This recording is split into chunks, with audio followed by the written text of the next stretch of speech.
And really, to my mind, and maybe to one or two people who were in London earlier in the summer, we can think of this as a sort of continuation of the conference which started at the AA, but really sort of needs to kind of wind its way through architecture schools.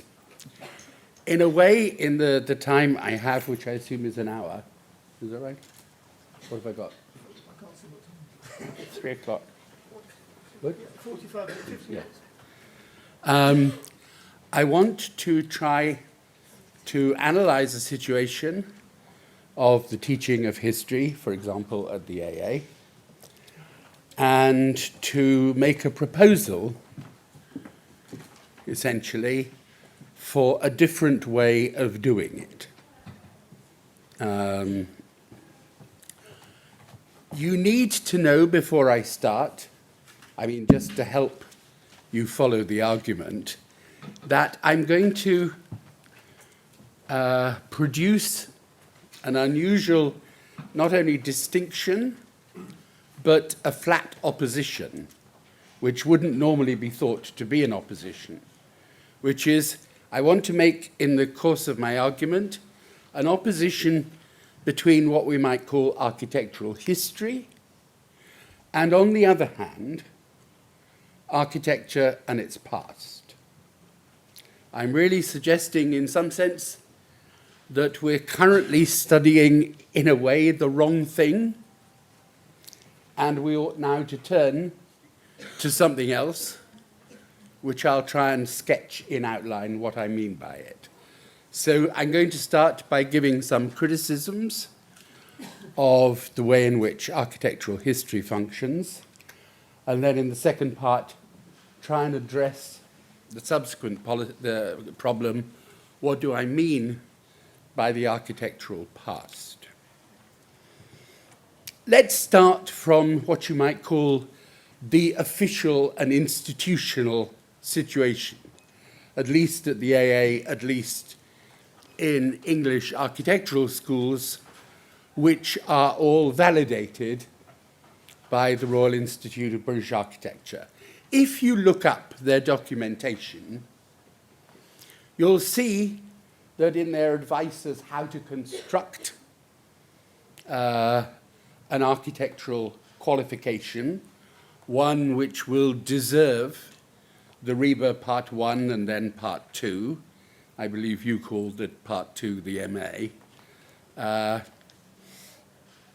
they say important in what the student learns is, of course, architectural history. And really, under that rubric, every school in the country says, well, of course, we've got to do the architectural history.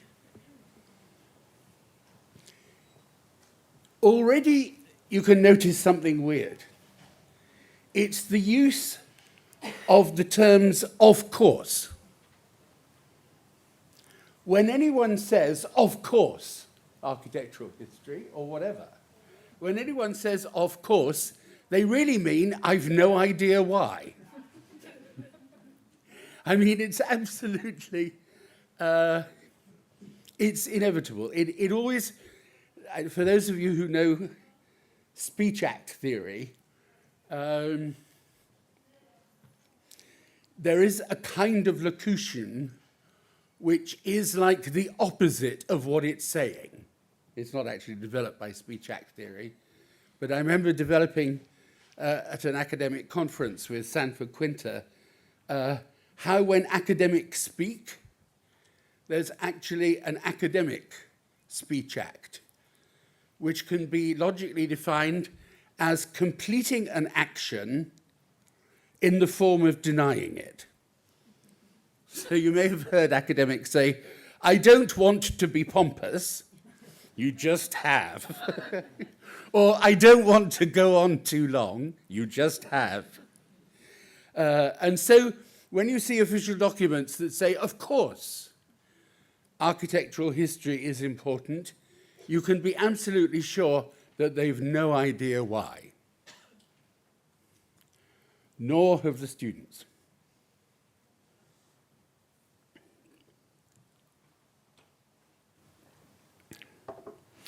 If you go to architecture departments and talk, you can be pretty sure there's always someone, one teacher, who looks a bit depressed, a bit on his or her own, slightly kind of resentful, basically miserable.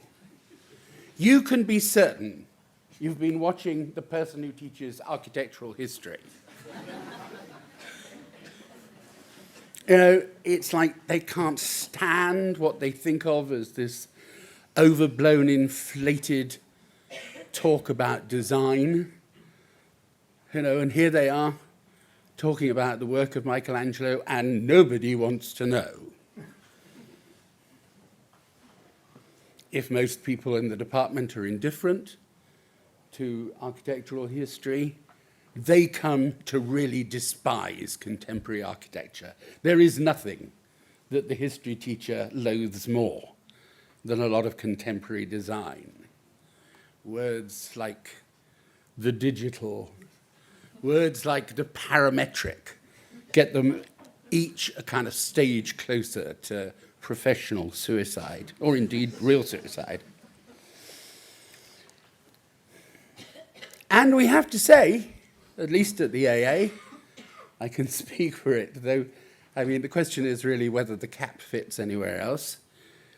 Sort of spontaneous knowledge of architectural history, you can't rely on anything. I decided last year, since it's become such a problem, to go back into the second year and teach the architectural history course. I mean, I tried to change it. But there was one lecture in which I'm trying to discuss, or I propose to discuss, the classical orders. Before the lecture, there are 70 people there. I ask how many people know what the classical orders are.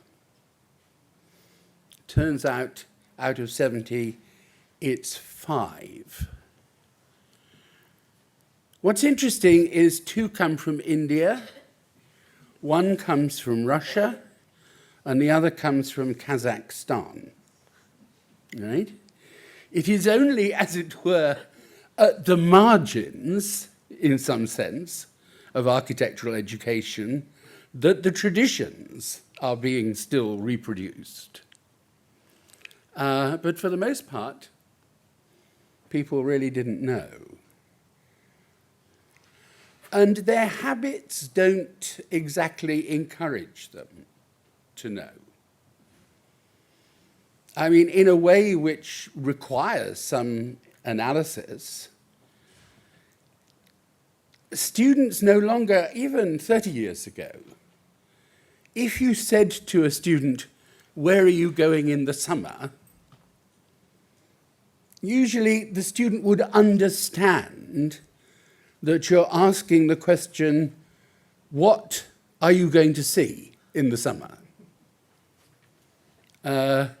Now you ask them, you say, oh, to an island, you know. They don't necessarily experience any external constraint or inner compulsion to actually spend the time they're not at the AA wandering around looking at buildings. Maybe it's quite different in Stockholm, but you know, one hears tell from everywhere in the earth. Now, how you analyze this, I think, is complex. It has something to do, and believe me, I'm not saying anything against the computer, but it certainly has something to do with the electronic media, a certain kind of decline of the wish to actually go somewhere or be somewhere rather than just Google it.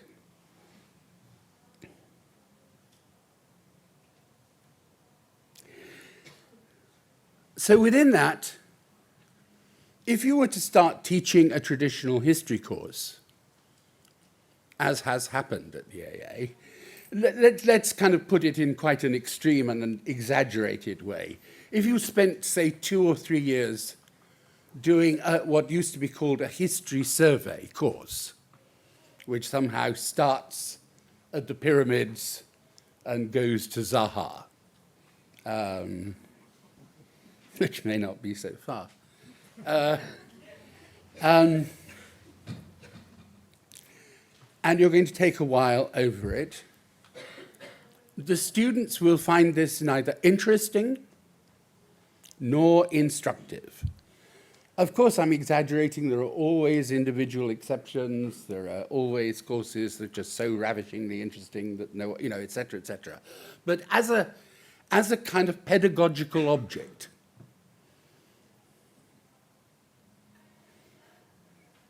and at a pedagogical level, our students tend to be, well, they have very little kind of, which is good for them. They don't suffer too much from guilt or shame. So they say, well, I'm just not interested. They're quite open about it.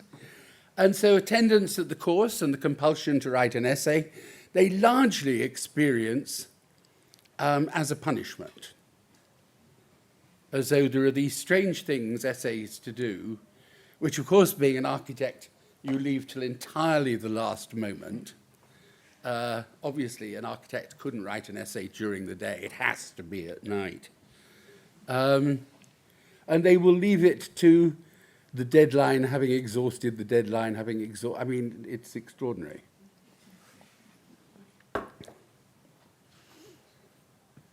Let's look at it at a slightly more kind of theoretical level. What's the matter with this structure of architectural history?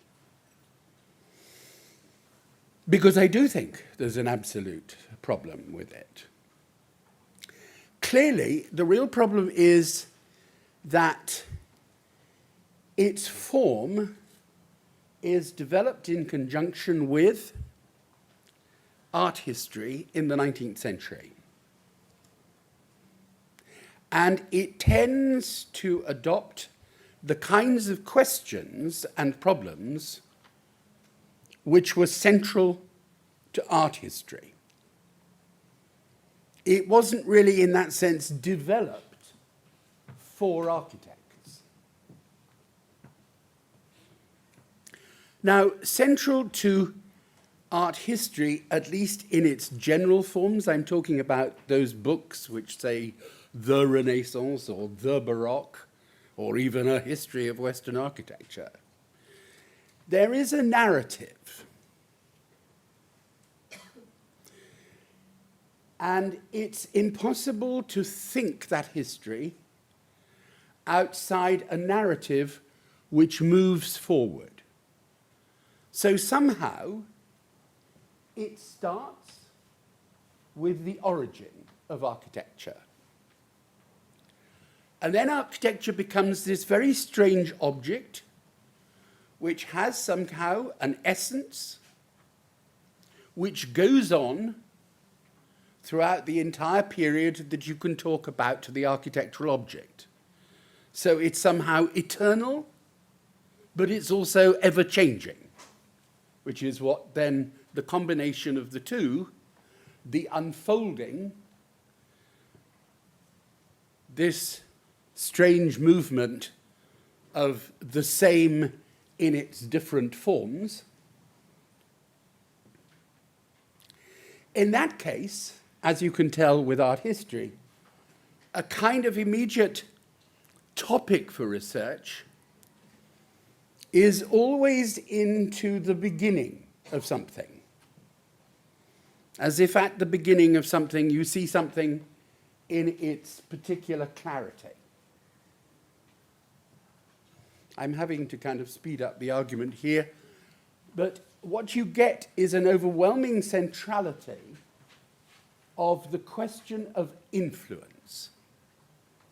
What animates most of the narrative, grand narrative histories of architecture and art is this ghostly machine, this kind of ghost of influence. X was influenced by Q. And so you have a kind of lineage, a long line, which is made easy to conform with the point Tim was making about that line itself becoming the kind of like the genealogy in the old sense, the genealogy of a canon.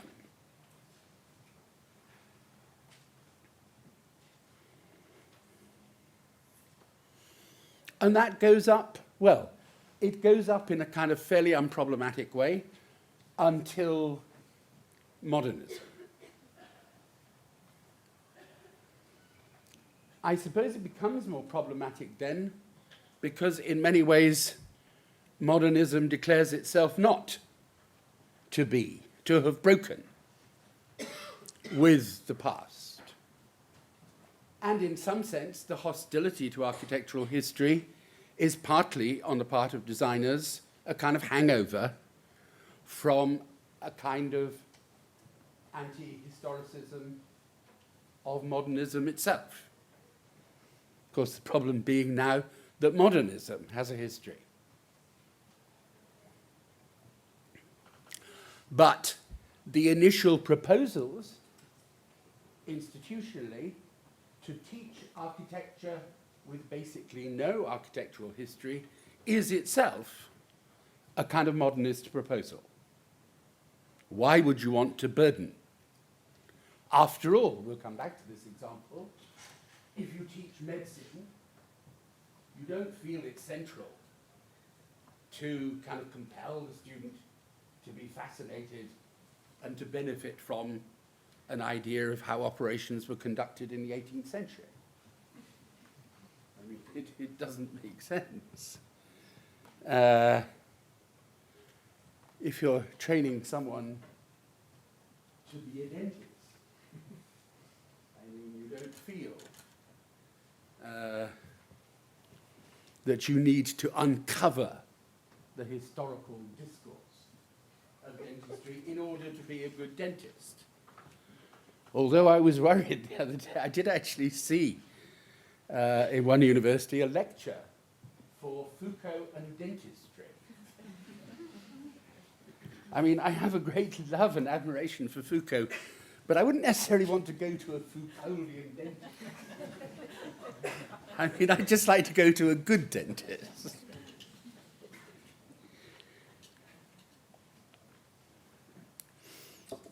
So indeed, we shouldn't think necessarily. We'll come back to this point a little bit later. Influence is really a kind of theoretical structure which ruins the thing for architectural students. So your initial thought, and indeed I thought it 20 years ago, was, well, at least if you're teaching these survey courses, why not at least start from where the students are, start at the present and work backwards? But actually, having tried it, it doesn't work. You can't do it. You can't run history backwards. Because the very logic of what we're calling history is that it goes forwards. You can't just reverse it. It ceases to be a history. Actually, it becomes a bit more like an investigation of the past in the way that a lawyer doesn't do, as it were, historical research on the law. A lawyer investigates precedents for decisions. And that actually is quite a helpful way of formulating, as it were a way that architecture doesn't have to be subordinate to the normal logic of historical analysis. It could work out its own logic of precedent, that we start here, a building which offers a solution to a problem posed by a previous building,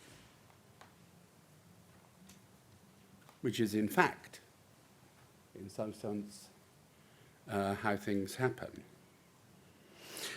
At this point, I think, I'll just outline it quickly and then pass on. You could offer what you might call a kind of sensible compromise, since we're talking about these things appearing in institutions, which is supposed to be the home of sensible compromises. Though we might remember the great remark by G.K. Chesterton that all roads lead to Rome except the middle road. I think it's extremely good. Obviously, compared with architectural history, students would bring to the table topics which, by and large, if they play a role at all in architectural history, it's fairly minor. Questions like the history of construction, questions like technology, questions like materials.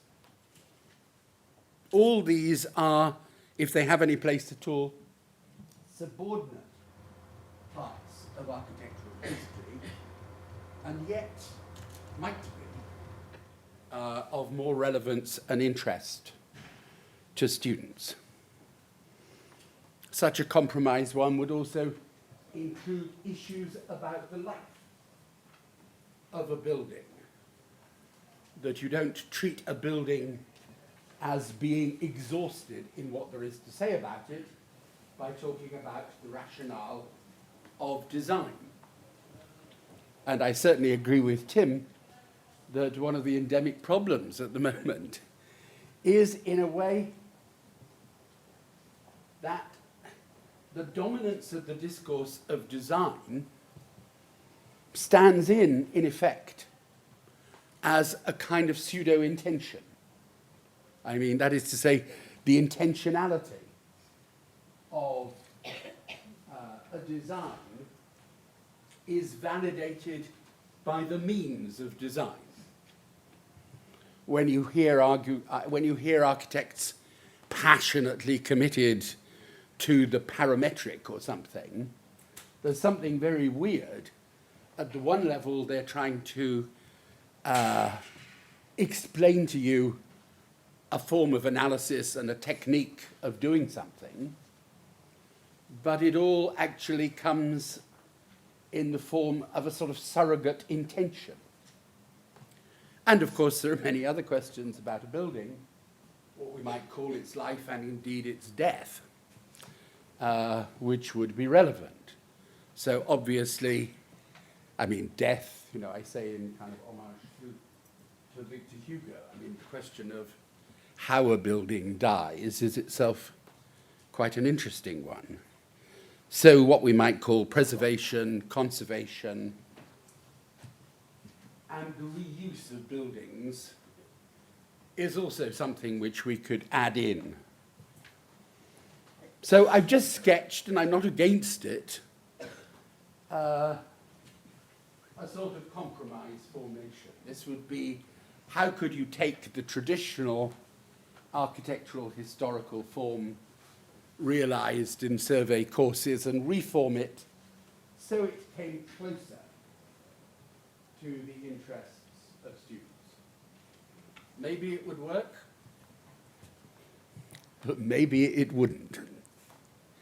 I suspect it wouldn't, because it doesn't, as yet, have a kind of, it's sensible, but it's not powerful. It doesn't have a sort of capacity to grasp.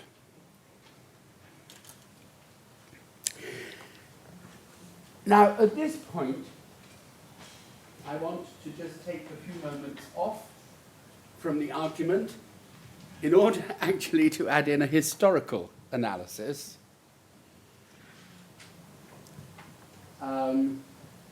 which I'm all too aware I would need I would need more lectures, let alone more time, to justify my remarks. But Don't hold that against me. I want to ask the question, what is architectural history for as a discourse? If we take all these books, what is it for? And it's not possible to answer by, it's outlining the past of architecture. I mean, that's a tautology. It just goes round and round. What's it for? My argument would be this: that architecture is an invention of something like the mid-19th century. In order to be able to kind of speed up some justification of such an outrageous claim, I'm really making the same sort of argument as Michel Foucault makes concerning medicine. In The Birth of the Clinic, Michel Foucault presents a kind of organization of knowledge and practice which is elaborated in the medical machine which he calls the clinic. I think we should call it the hospital, in English,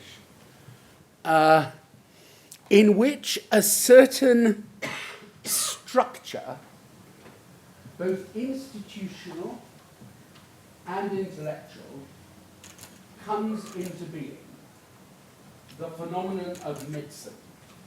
Or let's call it modern medicine.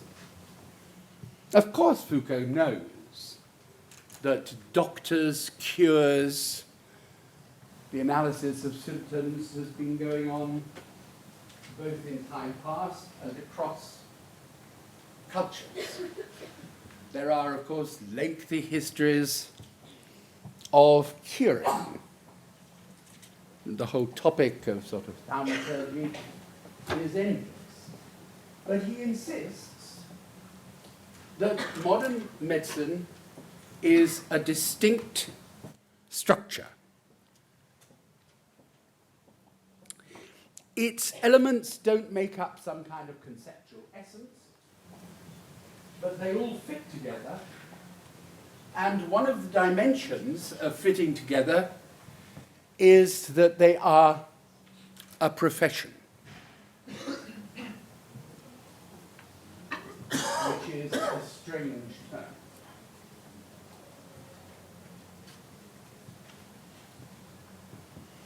Let's apply this to architecture. What one's really saying is, at a certain point in the 19th century, an architectural system came together. It wasn't necessarily committed to one form of design, although it's interesting just how well the Beaux-Arts architecture kind of fitted it and was a kind of design umbrella for a long time for this system. It makes claims to be a profession. It increasingly has its institutional sites shared somehow between the profession and institutions of higher education. You could chart down to kind of details, like, it starts producing journals. It has lots of internal differentials. But like medicine, in a rough and ready sense, sorry, you want me to go back? Sorry. In a rough and ready sense, it forms a kind of system. It's actually completely new. Now, interestingly, if we accept then that medicine, architecture, and actually I would argue the law, are all distinctive 19th century kind of ensembles, different ones, characterized by being professions, amongst other things, but also trainings, validations. And it takes quite a long time to set it up And finally, law and medicine set up quite successfully. The one that doesn't is architecture, which we can regard as an aspirant but somewhat failed kind of profession for reasons that I'll come on to in a second. One of the things that characterized the 19th century is that they invented new things all the time, but felt, in a way that we don't have time to describe now, a compulsive need to hide them under a sort of myth of antiquity. I mean, you can see it, obviously, at an architectural level. You know, you invent in England a whole new machine called the prison. But architecturally, it attracts the most, you know, the Scottish baronial, the Dutch Renaissance. I mean, it attracts every historical style to somehow dress itself. And the point I'm making at a more theoretical level is that those professions, as a form of legitimacy, require a long and distinguished history.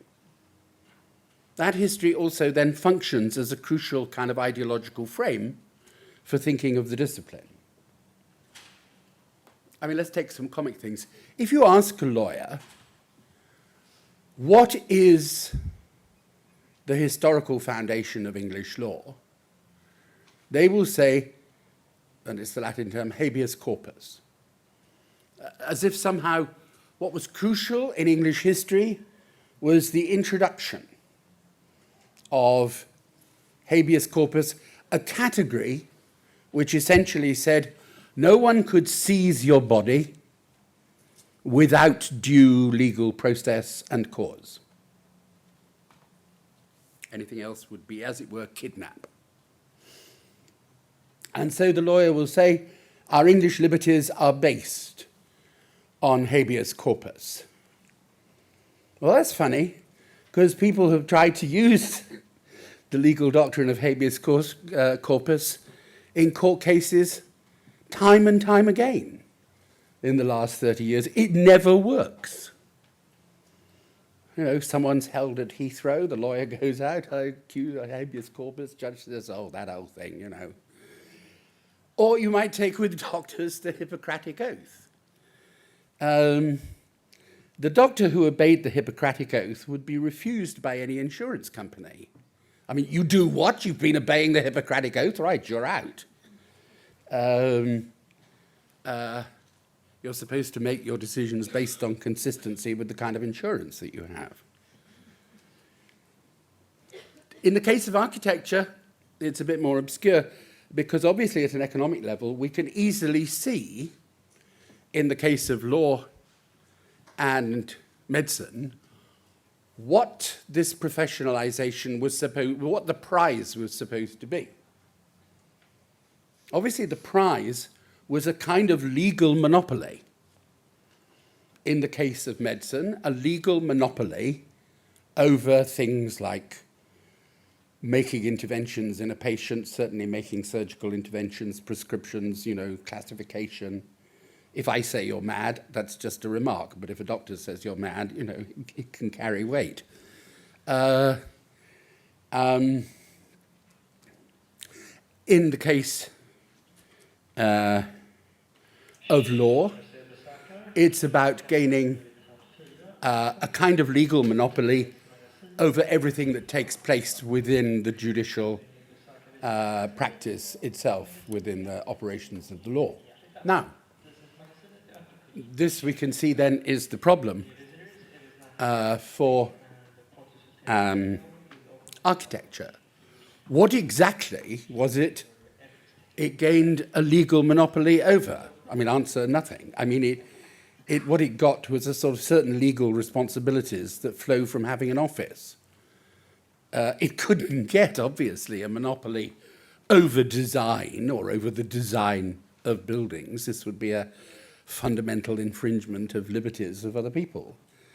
So architecture then was never able to articulate the field in which there was a certain fit of a legal monopoly and a kind of practice. That's by the by, but like medicine, it needed fantastically to project itself as a dignified and ancient practice. At the same time, in a way, art history is developing within the institution and becomes the instrument, in a sense, for the elaboration of this necessary past. It's not a question of saying that history is wrong, right? It's a question that it is kind of functionally motivated. And we have to take stock of what it really functioned as. What was useful to architects was the idea of periods, essentially as elaborated by someone like Burckhardt. So you could fix on something called the Renaissance. It was a sort of, poor man's Hegelianism. Like Hegel, it was historical and period by period, but it didn't make any presumption about where all this was going. It wasn't about the absolute spirit.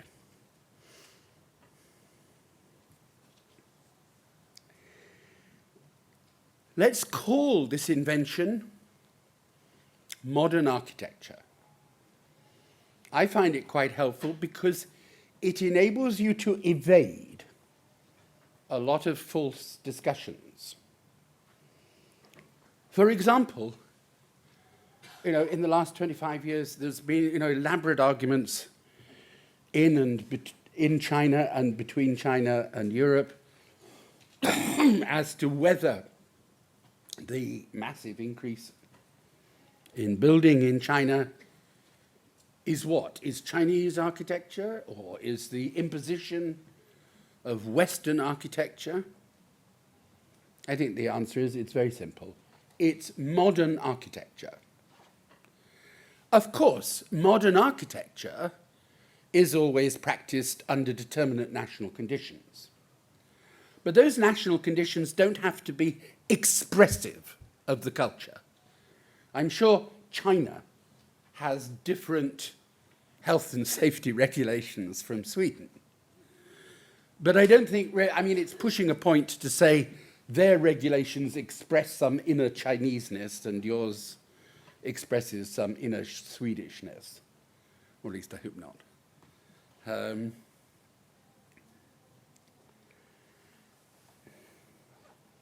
In a sense, I would say in China, the introduction of modern architecture comes in about 1900, when China sends off to the University of Pennsylvania, a generation of students to learn architecture. I'm not trying in any way to demote what we might call imperial building traditions in any way. I'm just saying it was replaced by modern architecture. And the worst way of working historically is to somehow say that one evolves into the other. What even in China people think of as the Chineseness of Chinese architecture has always really been a set of facades or decorations on Beaux-Arts buildings. You put a star on the top or whatever. And obviously we know, they all like those kind of hats. But to suggest that that is somehow an expression of Chinese culture would be insulting to Chinese culture. Actually, it's gone so far that I'm told in some cities they think that Chinatowns in the West have worked so well that they've started to develop Chinatowns in China. I think the logic actually is absolutely wonderful. But it shows that expression of an essence is not what's at stake. So we can say there's modern architecture, And there are hundreds and thousands of other building traditions. But let's not confuse it, by calling it architecture. I mean by this no evaluative, I want to reiterate, there's no sense in which I'm using modern architecture in a kind of value term. Okay. So we have these narratives of the past, and because I'm soon going to run out of time, I want to kind of... 20 minutes, okay. What would this give you, in effect? Sorry, I'm a terrible wanderer.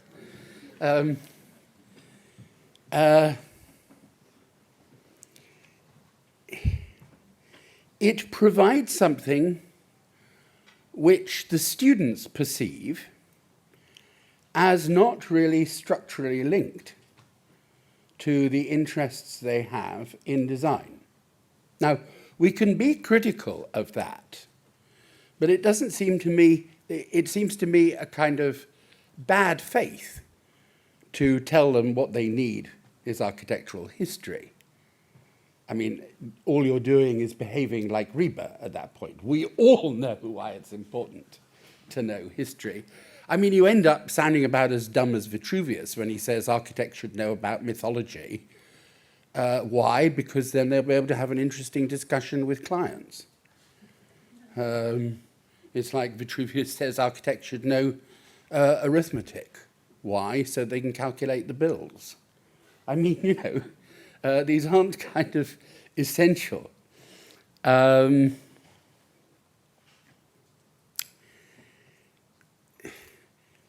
Grant me a sort of leap of exaggeration when I say, what all this gives the student is what you might call, public information about buildings. As if really the architectural profession in the 19th century and all the canonization that goes with it provides itself with an enormous, overpowering CV. The buildings, the whatever, the claiming of the buildings for architecture are like some vast CV.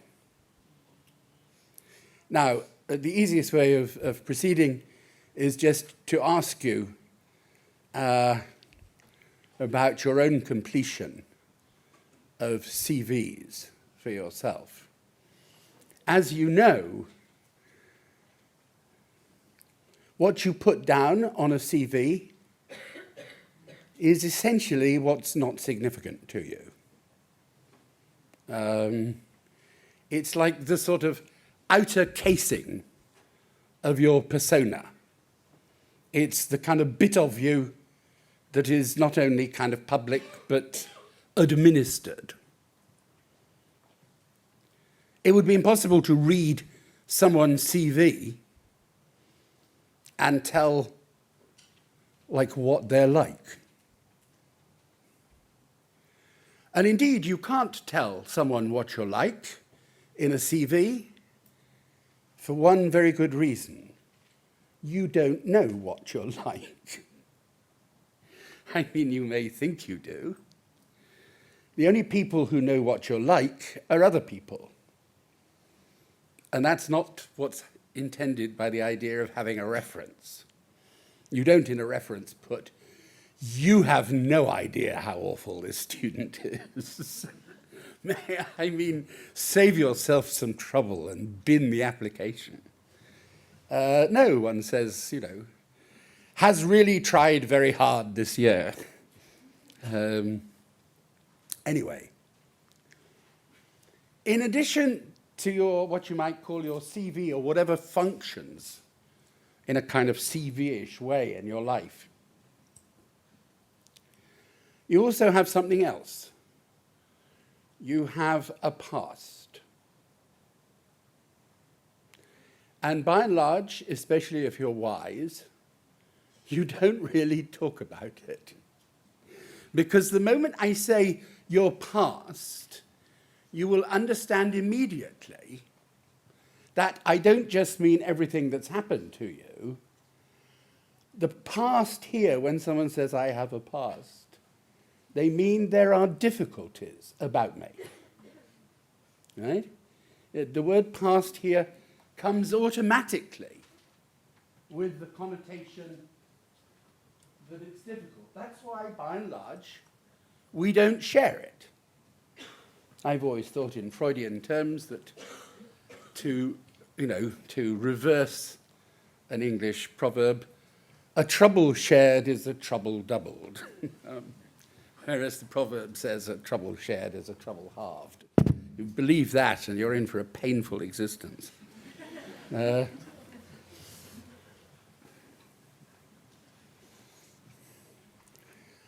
Your past. I can't avoid at this point introducing what you might call the psychoanalytic notion of a past. Because psychoanalysis has a notion of the past, including the past of the patient, which is what we might call a non-historical past. And I need to take a few moments to explain what I mean by that. And because I don't have long enough, I'm going to rely entirely on a kind of sort of edited piece of autobiography. Don't worry, I don't tell anything kind of embarrassing or shameful. But I did have a classic Freudian analysis. I mean, when I say classic, it was 5 days a week, 6:30 in the morning for 15 years. You can understand why governments wouldn't be too kind of willing. Although I must say, if you bring in cheap cognitive therapists to get rid of a symptom, they can actually do it. It's just the symptom appears in another way. So actually, they're making quite a good bid for jobs because you clear someone of fear of going on an airplane. They're absolutely excited, but instead they went, to another city in a plane. It was fine until they got in the taxi. Then they were completely scared. Now, obviously, the first year of analysis feels very onerous because you have to undergo. I mean, you're not required to, but I mean, the golden rule of analysis is simply that you say what's ever on your mind.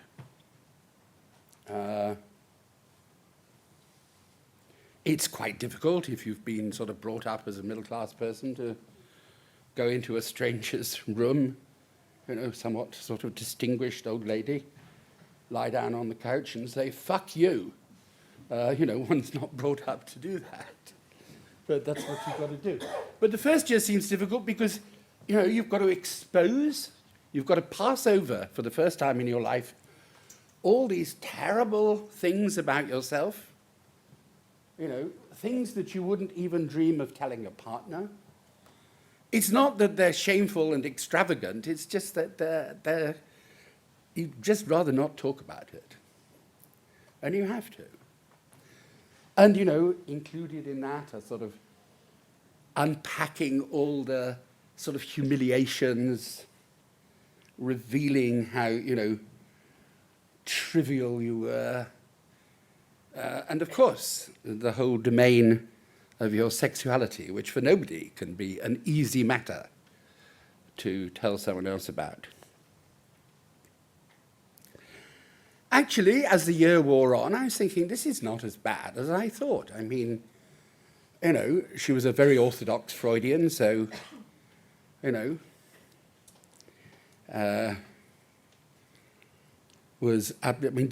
ever talk, really.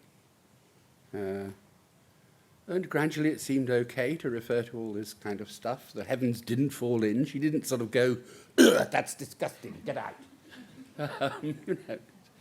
So you think, that's all right. Until suddenly one day, it was all different. And in the course of my associations, I'd let slip, I hadn't told her before, I'd let slip what to me was the most innocent of all things. I said, well, of course I don't drive a car. Suddenly, for the first time, she's in there, like sort of, interrogating you. What do you mean you can't drive? I say, excuse me, what is this? I don't drive. Why not? I say, look, are we going to waste the whole session on talking about why I don't? This is kind of completely ridiculous. A, it's a completely trivial issue. I'm not at all interested. Indeed, I could even claim to be kind of socially progressive by not driving a car in London. And she said, why don't you drive? I said, oh, God, well, I don't know. No. Well. And I thought. And then I told her, well, actually, when I was about 3, my father had a car and used rather dangerously to carry me on his knees in the driving seat, and I would steer the wheel. And he would say, you're not tall enough yet to reach the gears and the accelerator, but when you do, I'll teach you those. So this I remembered. Sort of, I mean, doesn't tell you anything. And she said, so you're still waiting for, I mean, my parents got divorced, so you're still waiting for him to come back? Before I could even think about it, I was flooded with tears. I mean, philosophers don't talk about it, but if you really want to talk about a criterion for truth, one of it is on hearing it, you burst into tears. I mean, it is as if it was the correct interpretation because it cut you.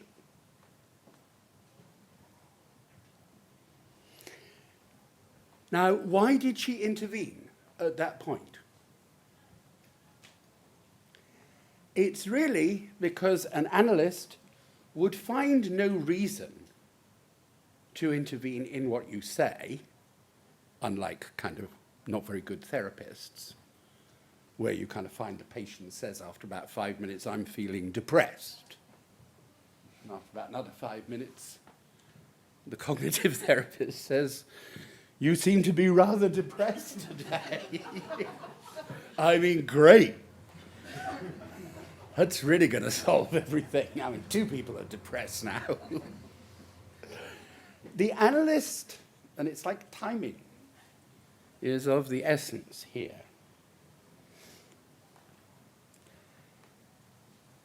The analyst would never intervene until they intuit that something is a problem. One that you're covering up in some way, or that there's a break in your discourse, or that by some slip of the tongue. I mean, as Freud knew perfectly well, the road to unconscious material comes from the most modest moments. It's not with spectacular operatic declamations on the part of the patient. It's the capacity to think you've identified a problem, which indeed, though I'm not going on with the story, she had. Now, in a way, I invite you to transfer this to the question of architecture. Not because I'm proposing in any sense that you can mechanically psychoanalyze architecture. I don't believe that for a moment.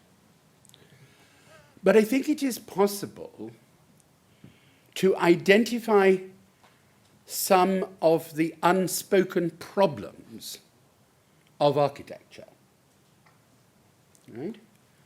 In a sense, it would be very interesting to just sit down. They're not huge problems. They're not like, what do you think about the parametric or something like this. They might be extremely modest. I'm not going to go into it, but I think there's a current problem about doors. I think doors are in a real mess. I think doors don't know what they're doing. Now, the problem of the door then, admits the opening up of the problem to past examples of how this problem arises, what this problem is, where there is, in some sense, a conflict. And so the investigation of the architectural past starts not with the origin of architecture. Could you please... Sorry. I'm very sorry. It starts not with the origin of architecture, but certainly in the present. And as it were, to become something of an adept about the architectural past is not about listening to theory and not about listening to design, but developing a kind of intuitive recognition that there is something unspoken at different moments. Different people might identify quite different problems. Indeed, different people might identify quite different pasts. In this sense, the past no longer has a kind of ontological and a kind of veridical moment of unmasking it all. Indeed, one could think institutionally that different architecture schools, insofar as they could be differentiated by different preoccupations, would develop a different accounts of the architectural past. It would be an analysis of the problems which were met with by that school now. Now, of course, that investigation does require a certain historical sensitivity. One needs to be able to know what was or was not possible in the Quattrocento. I mean, at no point in this argument have I ever suggested people should abandon either reading architectural history or having a kind of close personal connection to buildings. What I'm saying is architectural history is not a model either of the relevance of the past for architecture. It's kind of dogmatic headmasters who say, you must do this. I can assure you don't know why they're telling you. They can't sustain. I mean, after all, the normal kind of humanist justification for historical knowledge is a knowledge of history is supposed to prevent you from making the same mistakes. It would be very bizarre to kind of study architectural history just to get a knowledge of how not to do it. Actually, maybe it would be something.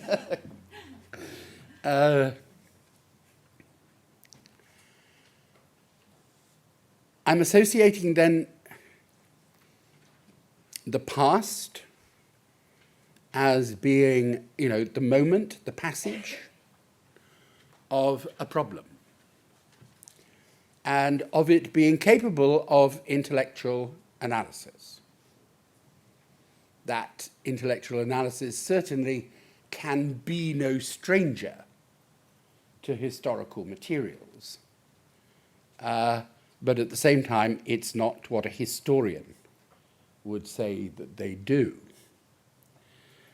And I'm not quite sure why, but within the humanities, historians seem to claim some kind of superordinate kind of position of authority. And I really think that should be kind of challenged. Historical knowledge is a certain kind of knowledge, but it's not the only kind of knowledge. A knowledge of the past looks much more kind of intuitive, requires from the student a capacity to in some sense, think, and it's the second time the word's been used today, affectively. That is, you don't just check through the historical examples. You deal with it in an emotional way. I couldn't describe to you why I think there's a problem of the door without telling you what effects certain doors had on me. So it is part of the general study of effects of architecture upon us. Because in a way, and this is the contribution then, that the study of the architectural past as opposed to the study of architectural history is able, not simply to provide the student with an armature they neither want nor find an opportunity for using within their education, but for one which really enables the student to develop a sort of specific kind of architectural intuition, without which, in any case, their design will be as nothing. Thank you.